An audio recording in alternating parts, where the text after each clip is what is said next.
This is a Rough Tiger production.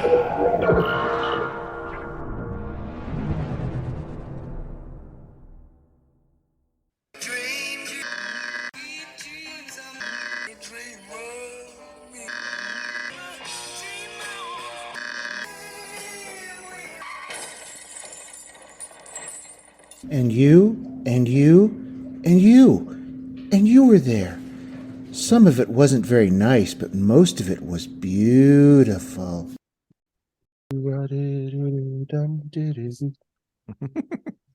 Morris is humming tunes from the 60s or 50s. Well, that's the And we're 60s, back. isn't it? And we are back. Hey, everybody. Hey, Bryan. Hey. I'm betting it's way fucking colder where you are than it is here. It was a nice, pleasant day today, but yes, in general it is. But it's a nice day. Welcome to Dream Idiots, where each week I'm Morris and the other fellow there is Bryan. We tell each other stories from history, from our own personal lives, from ripped from the headlines. And we do so with panache. I had to look it up. Panache and what passes for wit around these parts. And they can find us in all kinds of places, right, Bryan? Or they can at least indeed. a couple places. We're on pretty much every single podcast platform out there. So if you're listening to us right now, please give us 5 stars and shoot us a review if you don't mind. You can find us at Dream Idiots on Instagram, at Dream Idiots on Facebook. You can go to dreamidiots.com and see stuff about us there. Probably rolling out some new stuff here reasonably soon. And thanks for listening and subscribing and doing all those good things for you. We are like 2 or 3 downloads short of 2,000 downloads on Apple Podcasts, and so our numbers keep growing. And thanks a lot for listening. We had somebody recently in Tennessee download a whole bunch of episodes. Somebody out in Oregon downloaded some stuff. Somebody down in Texas downloaded a bunch a while back. So welcome aboard. And in one case, I know personally, welcome back. They missed a few episodes, so welcome back to the show. Absolutely. And we've actually been around now long enough because I am endlessly sort of trolling the internet for stories to tell, and we've done enough of them now, and I'm old enough now, and my memory is bad enough now that it actually has happened once or 2 times before. But I stumbled across an article on, there's a website called IFL Science. I fucking love science. It has a little science summaries and things. And I found this story. This could actually be a Dream Idiots. I was reading it, and it's in the UK, and they collected up a bunch of 10 to 12-year-old boys, and they put them in a house. Oh, we did this one already. Okay, never mind. So that was episode 18 or 19, I think, forever ago, when we talked about that Boys Alone documentary in the UK, which we recorded. Shit, that was April or May. Yeah, that was forever ago. That was the 2-part pecking order episode. Yeah. Let's get organized. So right. I'm old enough now. My memory is shot, and we record these things, and then I instantly forget what we recorded. Well, you may have forgotten, but that was you said that was your announcement for the episode. So no, I'm kidding. Do you have any other announcements besides the fact that your memory is shot? Yeah, besides my memory is shot, I'm now 53 years old, and so I'm older and decrepit than I used to be. And I do have 2 other announcements, but I'm saving them for later in the episode. So those will come later. It is an even numbered episode, which means I get to go first. Correct. Correct. Okay, now we're recording this episode on February 19th. Is that correct? Yes. Okay, so what would that make tomorrow, the day before we drop? We're dropping we're recording 2 days before we drop. So tomorrow would be February 20th. Correct, and we drop on the 21st. Right. So what is February 20th? Well, it's my birthday, which I just referenced. Is it also the It is a week after the Ides of February, Bryan. Okay. So my story is all about stuff that has happened on February 20th, your birthday. Okay. So consider this the Dream Idiot's birthday gift to you, Bryan. I'm calling this a week after the Ides of February. And in February, the Ides do fall on February 13th, which is my one of my nephew's birthday. So happy belated birthday to The young Ides Michael. is not always the 15th. It is not. In some Oh. months it is on the 13th. And I believe it's the 13th for the month of February. So let's talk about what happened on the a week after the Ides of February 20th, 1939. There was a birthday party being thrown at Madison Square Garden in New York City. So it's 1939. Some 20,000 people turned out to honor the United States' first president, George Washington. Oh, okay. So I want you to imagine, let's cast our mind's eye back in time. Imagine a large, beautiful stage festooned with balloons, red, white, and blue banners placed on either side of an amazing portrait of George Washington. I mean, a huge portrait, floor to ceiling almost, picture of George Washington. Can you see it in your mind's eye, Bryan? Folding chairs on the floor of Madison Square Garden. Now, I also want you to picture scattered around the interior of this, as you're looking at the stage, a whole bunch of Nazi swastikas. Can you see that in your mind's eye? I can see that, yeah. Because the folks sponsoring this birthday party for George Washington, who also put up pictures of Adolf Hitler, was the German-American Bund. Nice. Sponsored this birthday party for George Washington, whose birthday I think actually falls on the 22nd. And of course, Abraham Lincoln's falls on February 12th. So we just merged them together and called it President's Day, which we're celebrating on your birthday tomorrow. They sponsored the event, did the German-American Bund, and they presented a lovely roster of anti-Semitic presentations throughout the evening, culminating with a tirade by Fritz Kuhn, the German-born naturalized U.S. citizen and Bund president. He referred to FDR as Frank D. Rosenfeld. And of course, the New Deal, he referred to it as the Jew deal. So in addition to being a Nazi creep, he's also a hack.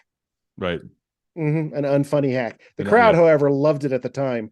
There have been a few episodes of other podcasts about what was going on outside the stadium at the time, all the protests about this going on in Madison Square Garden, the various fights that broke out, and basically there was a lot of Nazi butts being kicked outside Madison Square Garden this night, which is good. Kuhn was eventually arrested on many charges after his moment in the spotlight, including that of embezzlement of funds received from this very public birthday celebration. He was deported back to Germany and died in obscurity in 1951.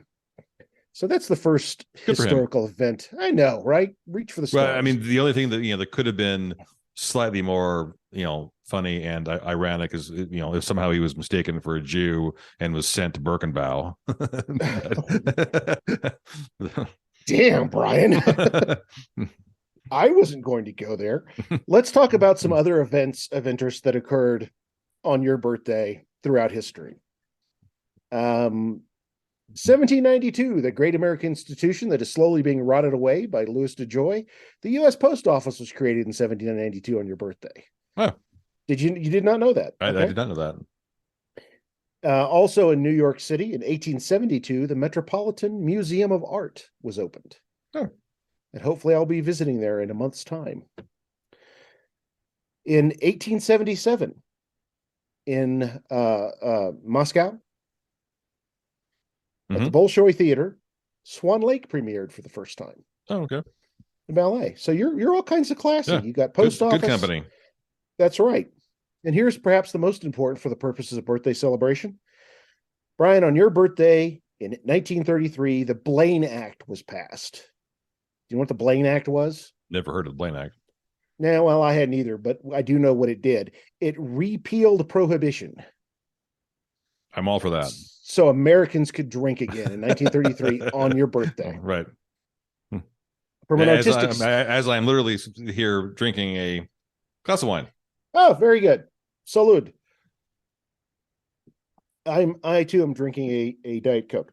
The Saturday Evening Post, known for its incredible covers, often Norman Rockwell's work, they published the first of Rockwell's interpretations of FDR's Four Freedoms, which he made popular in his fireside chats. Do you remember his Four Freedoms? Oh, geez. Yeah, that's ringing a bell. Remind me though. Freedom of speech, which was the Oh, okay. first one. Right. Freedom of worship, and then Religion, right. the last two were freedom from want and freedom from fear. He did 4 oil paintings representing each of these 4 freedoms, and the first one, speech, debuted in 1943 on the covers of the Saturday Evening Post. In 1962, these last two you'll really like because they're all scientific and shit. In 1962, on your birthday, Brian, John Glenn became the first American to orbit the Earth in the Friendship 7. Huh. Not bad. And in 1986, what would be the space station Mir was launched on your birthday in 1986. And I didn't know Mir went back that far, but I guess it had to, right? That makes sense. It'd been up there a while. Yeah, I mean, I didn't there's know one that. before then. There's one in the 70s even as well. So yeah. And I remember that a few years before this, Skylab fell. That was ours, but Skylab fell. But Right. Mir was launched in 1986. The week after the Ides of February 20th, is celebrated as the feast day of Frederick Douglass by the Episcopal Church of the United States. That's pretty cool. Yeah, awesome.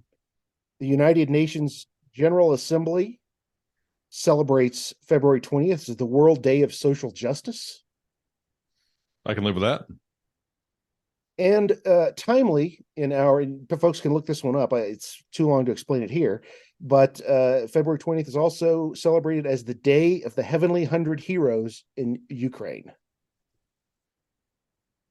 Something I had knew nothing about. You can I'll have check to that out yourself. have to Google that one. Yeah.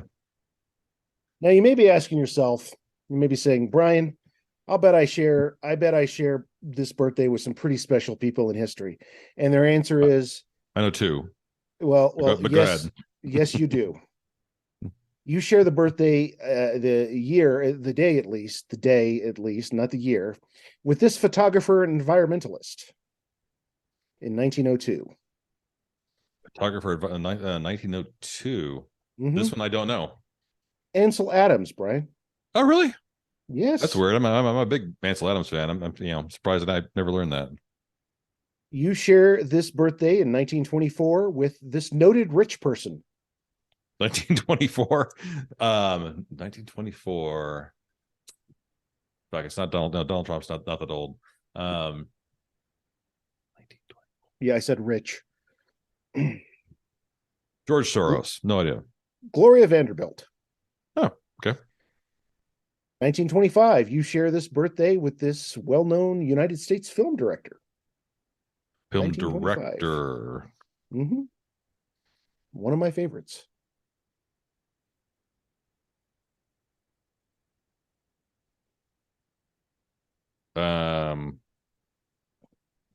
He did. 1925 film director. Mm-hmm. No idea. Robert Altman. Oh, okay. Yeah. Director of MASH, McCabe and Mrs. Miller, Yeah, sure. Long Goodbye. 1926. This is a name you might not be familiar with because you're not quite the geek I am. Well-known author and writer for such television shows as The Twilight Zone and Kolchak the Night Stalker, the great Richard Matheson you share the birthday with. Nope, never heard of him. Geek. This fine American actor was born in 1927. Sidney Poitier. Yeah, that one I knew. That one, right? Yeah. Okay. Yep. Another 1927 birthday, you share the date with this American attorney and well-known scumbag. Oh, Dershowitz. Roy Cohn. Roy Cohn. Mm-hmm. Shit. Mm-hmm. Well-known scumbag. Well, they could also apply to Dershowitz. But 1934, you share the birthday with this race car guy. 1934, Mario Andretti. You put a little oil around a spark plug, man. Go boom, just like Bobby Unser, man. Like Bobby Unser. Okay. You also share the birthday with this 1937 born singer, Nancy Wilson. Okay. Yeah. 1937 for Nancy was shit. Yep. She's way older than I thought. You share a 1942 birthday with this well-known U.S. senator and shitheel. I don't know. Sounds kind of Lindsay- like blah, blah, blah, blah, turkey. Blah, blah, blah, blah, blah, blah, blah, blah, blah, Mitch McConnell? Mitch McConnell. Blah, blah, blah. Yeah, Mitch McConnell. 1949, you share a birthday with this chooser of bad husbands and posthumous tax write-off. Liz Taylor. No. Well, chooser Posthumous. of a particularly bad husband and posthumous tax write-off she is. Ivana. Havana Trump, yes. No, right. You share the 1950 birthday with one half of this member of Steely Dan. Oh, well, it's either Steely or Dan. Duh. I Walter No idea. Becker. Walter Becker. You share a 1954 birthday with this rich person, kidnapping victim, and revolutionary. Patty Hearst. Patty Hearst. You share a 1960 birthday with this space exile and funny man. What exile? Space exile Space exile. and funny man. And inventor of his robot friends. Oh. Fuck. I'm not going to think of his name. Joel Hudson. Joel Hodgson, very good. You share a birthday, a 1963 birthday, with this well-known baller and sports commentator. Some people might call him terrible. Charles Barkley? Charles Barkley. Yeah. Yeah. Huh. You share a 1964 birthday with this sometime TV star and, in my opinion, irritant. Irritant. Mm-hmm. David Ogden Stiers. No, he'd be way older than that. French Stewart. I couldn't think of else to describe him. French Stewart from I'm Third with Rock you. to the Okay. Sun. Yeah. You've often been confused with this person, this model in public. 1966, Cindy Crawford. Yeah, we're separated at birth. Mhm. Yeah. This fine actor, born in 1967, the great Lily Taylor. I'm sure you've seen her in tons of stuff, a lot of indie films. You'd recognize her. Did you know that you share the birthday with the late rocker Kurt Cobain, born in 1967? Really? I had no idea. Yeah. Did you know that you share a birthday with ball player and recent World Series winner Justin Verlander? Nope. Okay. And finally, 1984, you share with a birthday with his former TV host and author. Yeah, this one, Trevor Noah. Trevor Noah. Yeah, I saw that in the last year or two. I'm a huge Trevor fan. So all in all, that's a pretty good group of people, with the exception of Roy Cohn and Mitch McConnell and Ivana Trump, and it's not too bad. Except for the wealthy, white, shitty ones, right? Now, Bryan, you've also, I'm not sure where you were on your birthday for these days, so you might have to, you might be held accountable for these, but there's some folks who've also passed away on your birthday, believe it or not. So these folks shuffled off this mortal coil. My fault. Yeah, I know. And I'm not sure where you were in 1895, but that's the day Frederick Douglass died. Two things tied to him. Wow, okay. Yeah. U.S. abolitionist, writer, statesman, and public intellectual. This German actor, known for his performance in Nosferatu, died in 1936.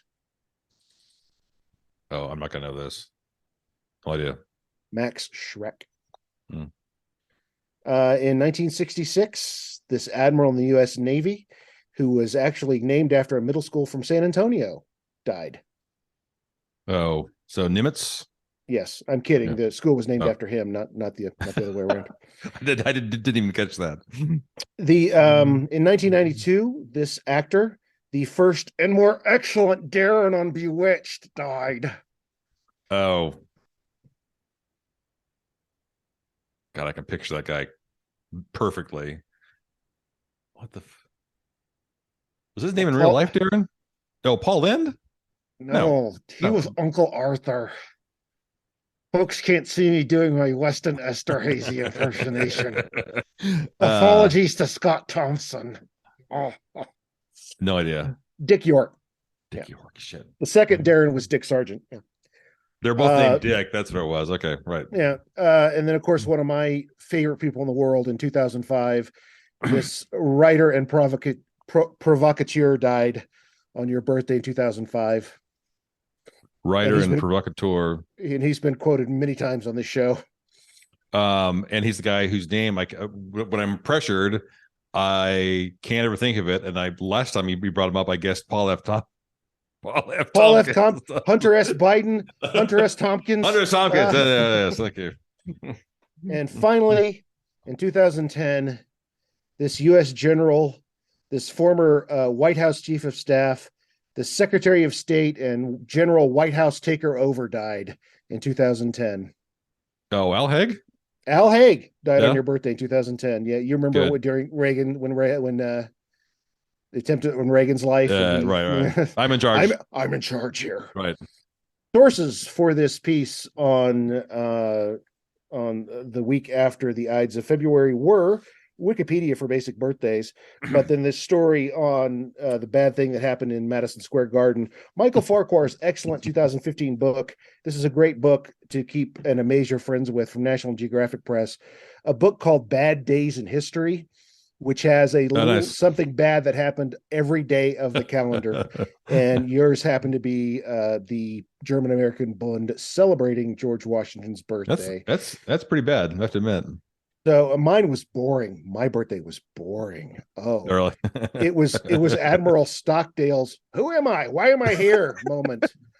So happy birthday, Bryan. Happy early birthday. Thanks so much. Or in the case of when this episode drops, happy late birthday. Yeah. There you go. 53. I'm doing nothing for it. I'm just gonna. It's a regular old day, but but thank you. I'm going to sit and age and creep slowly towards the great oblivion which waits us all. Yes, I will likely apply ointment and enjoy Jello, and that'll be a full day. That's my Monday. See if I can handle some chafing. All right, yeah, awesome. Thanks for that. You're welcome. Best gift ever. Been holding on to that one for a while, so yeah. Awesome. Appreciate it. Yeah. Okay. So this week I don't actually have a new curse word, but I have a couple of curse word updates, weirdly. And because Google is just insidious, and because I've Googled these things, and then things about them pop up again later on in my newsfeed, I find out about it.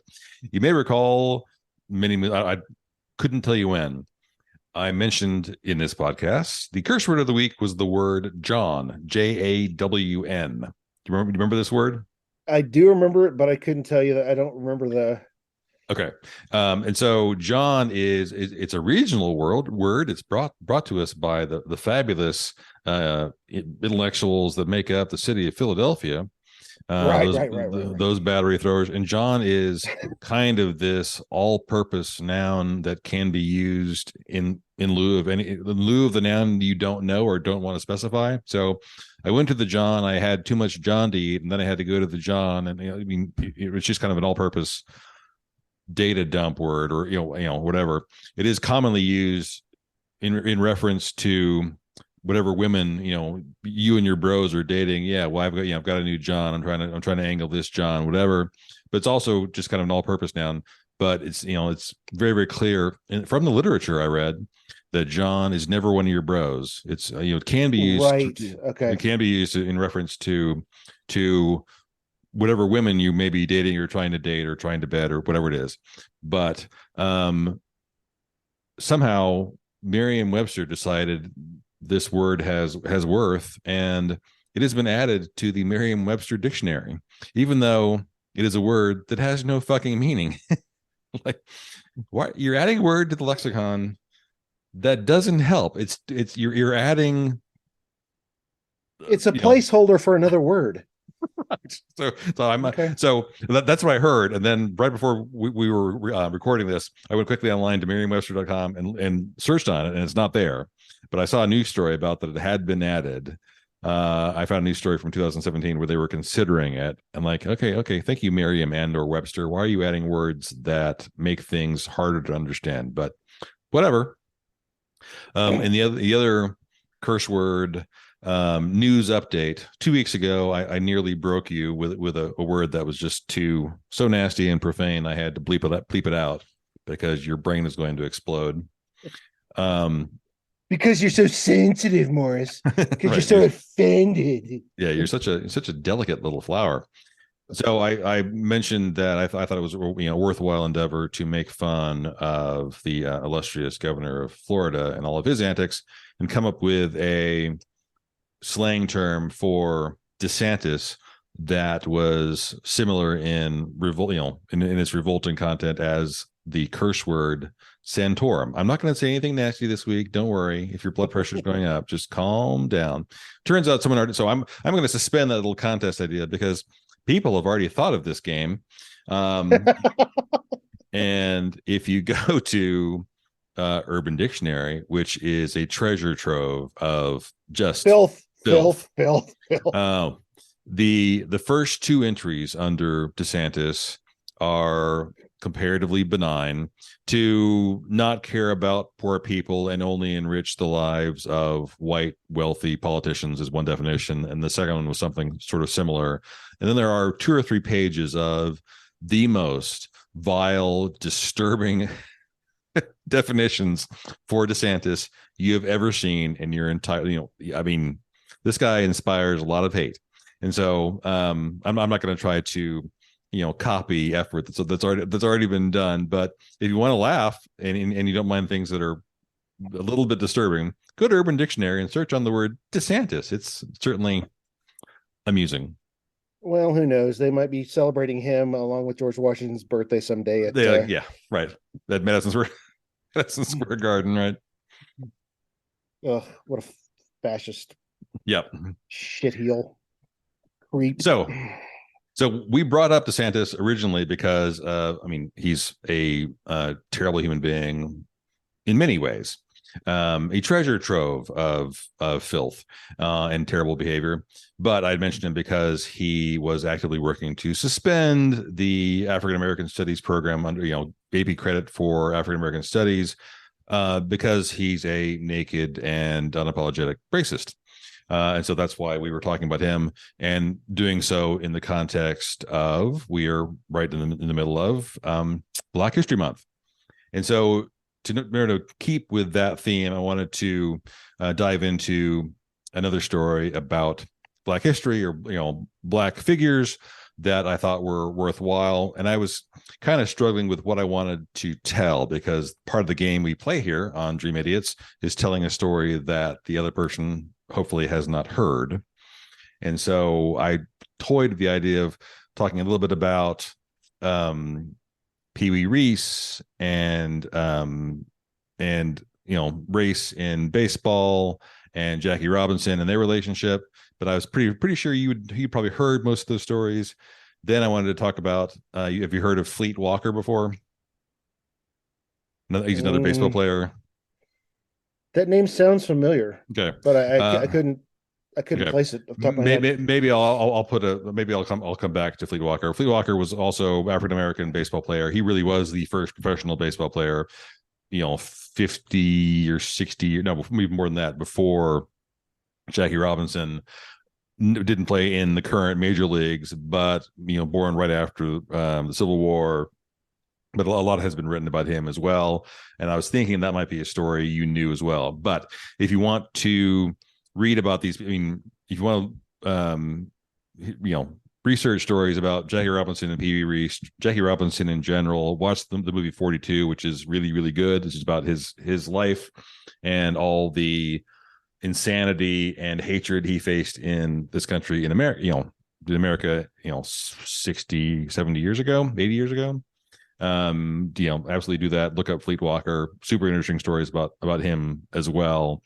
And I failed to mention at the top of this episode, we do have that Black History bonus episode, which I will post later on this week. So in keeping with Black history this week, we're going to head down to the Deep South, to a little town called Wilmington, North Carolina. I'm sorry, North Carolina. And as we all know, from April 1861 to April 1865, nothing bad happened. No one was harmed and no one was killed. It was basically one big picnic, right? Mm-hmm. Right. Yeah. So, Civil War. Prior to the Civil War, Wilmington was basically a city, economic center in the South, because slavery is a boon to the economy. If you have an endless supply of free labor, that makes making money a whole hell of a lot easier. We go through the Civil War and come out of the Civil War and go into Reconstruction. During the Civil War, Wilmington, there are no battles that really happen in and around Wilmington. Apparently, the place is steeped in history. There's a whole bunch of art and architecture and things that are still left over from the Civil War, and so the place is steeped in that history, and tons of the structures, homes, etc., from the time survive. Prior to the Civil War, Wilmington has about 10,000 people. As we get into Reconstruction, a bunch of really peculiar things starts to happen in terms of the economy and how people start moving around. You have now a bunch of former slaves, freedmen, who are, for the first time in their lives, looking to build a life, right? Some of them do manage to stay in rural areas. Some of them actually go to work for their former slave masters even. But at this time, Wilmington, North Carolina, is a majority Black city. So 55% of the population of the town are Black. And over the course of a couple generations, the very end of the 19th century, not only is the city majority Black, you have a whole host of Black citizens there that are no longer in service roles. They are people they're skilled workers and are to a certain extent in positions of prominence. There's a Black justice of the peace, deputy clerk of court, street superintendents, coroners, policemen. They served at the time, working for the mail service as a mail clerk or mail carrier was a sought after position and moderately prominent. And so you had African Americans in those roles. Black people by the early 1890s accounted for 30% of all of Wilmington's skilled labor, skilled craftsmen. So mechanics, carpenters, jewelers, watchmakers, plasterers, plumbers, blacksmiths, masons, wheelwrights, the guys that make and maintain wheels on wagons, stevedores, which I saw that word and I couldn't recall what it meant, and I had to look it up. Basically, dock workers, ship workers. So, a manual role to a large extent, but certainly a role that requires skill. Black people owned 10 of the 11 restaurants in town. They made up 90% of the city's barbers. You had Black bootmakers, shoemakers. You had more Black than white bootmakers, that is. Half of all the tailors in town were Black. So you had, a workforce there that was considerable. And finally, you had two brothers who were African American, Alexander and Frank Manley. Alex and Frank owned the Wilmington Daily Record. It says it's one of the few Black-owned newspapers in the state. I can't imagine there were that many. I'm sure it was one of the few. It may have been the only one in the 1890s to be a Black-owned newspaper in North Carolina. So this starts to be a period of time where you have a lot of white folks that are disgruntled and not very happy with all of these uppity Black folks in these roles of power. and you also have a period of time here where, as you may recall, I mean, there are, to this day, a lot of Republicans who will try to take credit for slavery ending by saying that Abraham Lincoln was Republican. Over 100 years ago, Republicans were Democrats and Democrats were Republicans in terms of their views on race and unions and things like that. So in the 1890s in Wilmington, you have a coalition of Republicans who are, who are the good guys in this scenario, and populists who were really gaining more and more control in the state house and in federal offices. For some reason, they chose to call themselves fusionists, which was a bad choice. That's people struggle all the time trying to come up with, Democrats now don't like being called liberals, don't like being called progressives. Fusionist is not the right term either. You're a member of Weather Report? Cool. right. Cowabunga, man. You're awesome. Can we hear Birdland? Please, Birdland, please. Birdland. Right. Yep. And so, maybe a poor choice. So you have all these, disgruntled racists who are looking for a fight, and Democrats looking to reassert their control. And much like we saw not that long ago with Trump and all that nonsense, elections being contested, white paramilitary insurgents, they called themselves the red shirts. And we look back in history, and there's a group of folks using a color and a type of garment as what they're called. That's always a bad sign. But nevertheless, blacks are being elected to office. Blacks are maintaining these roles of prominence. So we're heading up to an election day, November 10th, 1898. There is a gentleman who is probably a terrible human being, Alfred Moore Waddell. Waddell is a former Confederate soldier, or he was an officer actually in the Confederacy. He had been a U.S. congressman, and before the election in 1898, midterm election, he is doing everything he can to advocate for the removal of any of the populists, any Republican, any populist, and essentially anyone who's black. Right? We don't want these people. They are, they're working against us. And he says he does a very public speech at the time on the steps of Fallion Hall. Goes up there and says it is time, if necessary, quote, to choke the Cape Fear with carcasses. The Cape Fear River runs down the west side of Wilmington.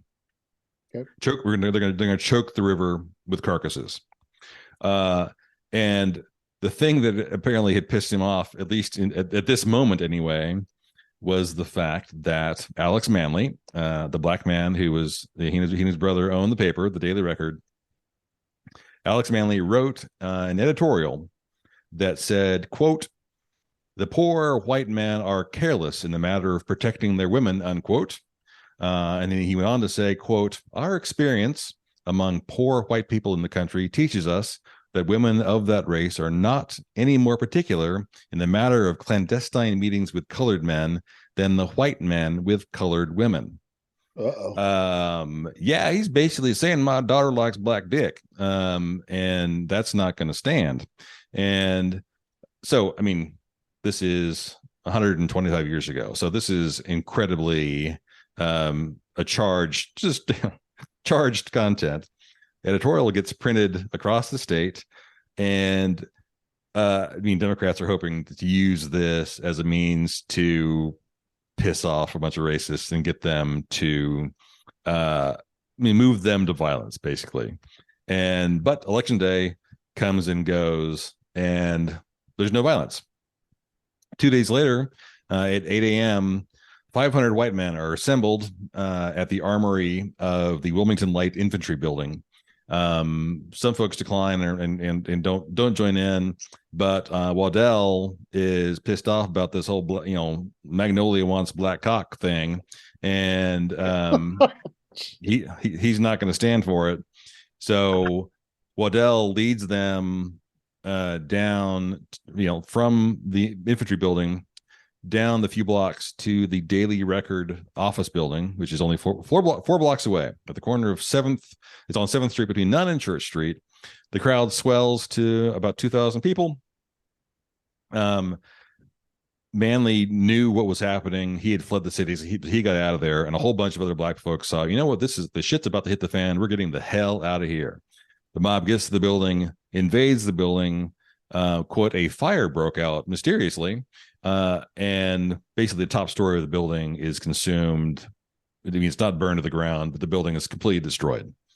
If you Google Wilmington coup 1898, you can see pictures of these idiots posing outside the burned out frame of this building. Within hours, violence erupts all over the city. Maybe not as bad as, like the Tulsa riots, but white people are roaming the streets, just shooting at black people, just for the fun of it, basically. For decades afterwards, this event was portrayed, because obviously white people controlled most of the media and controlled the halls of power. For decades, this was always portrayed as a race riot, yet inexplicably, there wasn't a single white person who was killed on this day. But depending on which account you read, one account I read said somewhere between 10 and 100 black people were killed. Another one says between 60 and 150. The odds are that it was at least 150. It could be far more than that. A guy named Silas P. Wright is the guy who was just elected mayor of the town. He's a Republican. He, quote, resigns under pressure. They put a gun to his head and said, "You're quitting." He said, "Oh, yeah, well, gotcha. No problem. I'm with you." So even though he had just been elected, he went, "Nope. Okay, I'm out." Several members of the city council and other officers, both white and black, also happily said, "If you're going to shoot me, well, then okay, I'll happily resign." And Waddell assumed power as mayor of the city. And of course, every white man of any prominence in the city was perfectly, A-okay with this little power grab. So you have dozens and dozens of black folks that have died, but also as a result of all this violence, more than 2,000 blacks permanently left the city. And this is, 15 or 20% of the total population of the town. And as I mentioned, these are folks of moderate prominence, skilled labor. And so, the economy of this place takes a huge hit. But Wilmington does become majority white, which is what they wanted, after being majority black for a long period of time after prior to then. And because now you have whites in power both at the state house and in Wilmington, they start to pass laws that make it harder for black people to vote. So disenfranchising black folks, much like they are doing today in numerous locations with poll taxes. A guy named George Roundtree, who was an attorney at the time, worked very closely with the leaders of this coup in 1899. A year after the coup happens, he's in the state legislature, and he actually drafts and passes something called the grandfather clause, which basically says that you are not allowed to vote in the state of North Carolina. You have to prove that you can read and write, or you have to prove that your grandfather voted in a previous election. Well, obviously, even though a lot of black people in North Carolina were skilled, illiteracy was still quite high, and their grandfathers were all slaves. And so this was definitely managed to make black folks feel as though they were basically still slaves. And this was this dominated the North Carolina political system for decades, and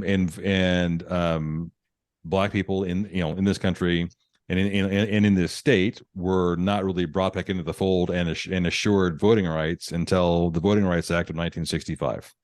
So 7 decades later. So that, in the context of Black History Month, just seemed like a worthwhile story to know about. It feels like there's a movie here somewhere. And this was sort of brought home to me by the fact that good old Nikki Haley, who's the newly minted candidate for U.S. president, she was, I think, ambassador to the UN and also governor of South fucking Carolina. This turd in the skirt came out and said in her press conference the other day, quote, under Biden and Harris, a self-loathing has swept our country. She went on to say, every day we're told America is flawed, rotten, and full of hate. Joe and Kamala even say America is racist. Nothing could be further from the truth. Like, okay, Nikki, where are you from again? So, and that's in spite of her administration being the one that got rid of the Confederate flag in the state of South Carolina. Oh, I'd forgotten she'd done that. Yeah. I mean, and that was a good thing. I mean, right. So acknowledging that when you acknowledge something to be a fact, and we've kind of touched on this in the past talked about, facts versus bullshit. And we've touched on it in general in the context of several other stories. Saying something is a fact doesn't make it an insult. It's just a fact. Right. You can't reasonably try to pass off that racism doesn't exist, or whenever I hear a white person say police violence isn't a thing, they're always nice to me. Well, you're a fat middle-aged white dude. Of course it's not racist to you because you're fucking white.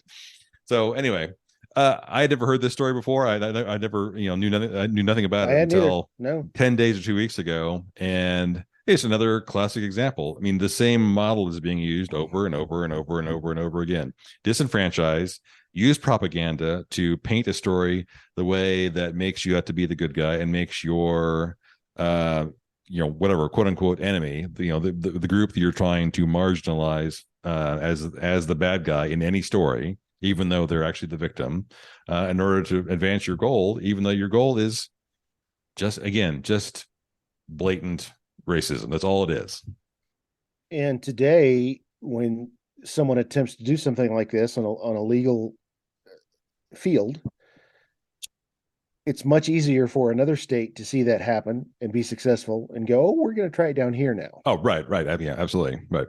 Whereas it might take time for the story to pass from state to state back then, even though you did have the telegraph and other things. I mean, when you can turn it on Fox News or whatever and just hear that state A has done this, now it's the blueprint for state B to try it and state C, and before you know it, good old the state of Mississippi passed this law, and so the state of Alabama goes, oh well, that's a sneaky little fuck you to black people. Let's take advantage of that idea, and they'll steal the broad strokes of the idea and then refine it and make it their own, and then over and over and over. I mean, my God, they call themselves the red shirts. I mean,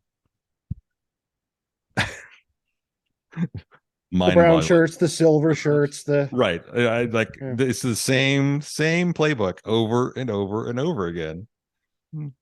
Why don't these people fuck off? Yeah. Well, good times here on Dream Idiots. Well, thanks, Bryan. I think. It's again, I was trying to make it light because that when I read that editorial, that seemed especially funny to me. It's like, really, because you've now been told for the first time ever that you think maybe your wives and daughters and whatever might be attracted to someone who's not of their race, and that lit the fuse. Seriously. Well, and then your point about all of the artisans really leaving town, what does that do to them economically? And then they turn around and they're able to use that as a weapon, saying, well, look what happened when all of these businesses left. Why'd they do that to us? Look what they did. Right. I mean,